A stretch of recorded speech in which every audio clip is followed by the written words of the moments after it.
And we talk a lot about how the fiscal cliff will hurt the U.S., but that obscures the pain that will be felt at the state and local levels.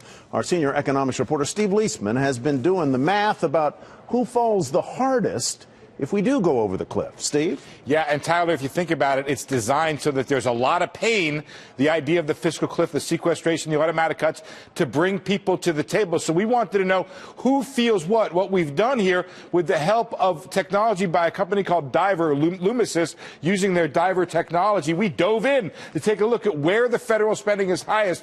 It's color-coded by per capita spending by county here. And what you see, take a look, where it's red, it's the highest, from 20 all the way up to 175,000. There's actually one county in North Carolina where I think Hatteras Island is, where there's a big FEMA project. Along the eastern seaboard, a lot of that FEMA spending, and then you get into Florida where there's a lot of Social Security money. That raises the per capita federal spending. Same thing along the Gulf Coast here. You can zoom in, for example, on one Louisiana county in here. There's a U.S. penitentiary there. A lot of federal spending.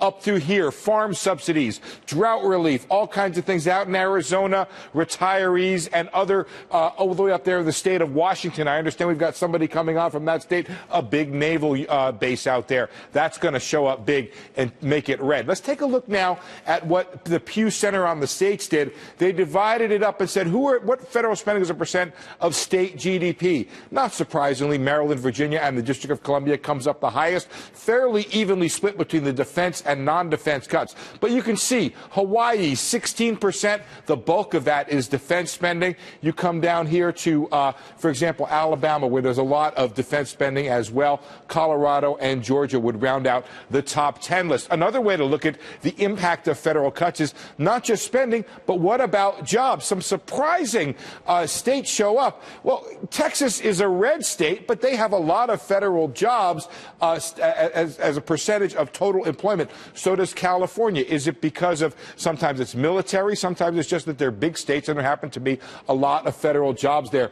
Also, there's Virginia, a sort of a purple state, and Florida comes in relatively high. So, Michelle, what we have here is a situation where the sequestration was designed to create a lot of political pain across the country, but it's going to be unevenly spread out. For example, in California, very high unemployment. They could get hit, for example, with more federal job cuts in addition to their high unemployment rates.